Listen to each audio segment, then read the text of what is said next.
Good afternoon. I'm Brad Edwards. And I'm Erica Sargent. Welcome to our viewers on TV and on our digital streaming network, CBS News Chicago. We begin with a weather alert. Damaging winds all across our area. In Highwood, the gusts so powerful, they pulled the dentist sign right off the wall. Elsewhere, we've seen a lot of damage from trees. They've come crashing down on garages, fences, and even a car. Huge, decades-old trees just snapping like that.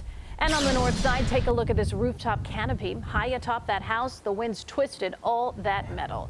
Let's get right to Chief Meteorologist Albert Ramon tracking the gusts in the First Alert Weather Center. Albert. Erica, Brad, just in the last couple of minutes, just got a new report out of O'Hare with a 59-mile-per-hour wind gust out of the west. In the last hour, the wind near 60 miles per hour at Midway. And we also have had reports earlier this afternoon of the wind gusting as high as 63 miles per hour in Waukegan, 60 miles per hour a little bit earlier on in Valparaiso. So as we roll through the next 2 hours, that's why that weather alert is in place. Expect those wind gusts at or above 50 miles per hour. And then after sunset, the winds start to come down. It's still breezy here tonight, but not nearly as strong as what we're dealing with right now. Much more on this and the rest of your forecast coming up.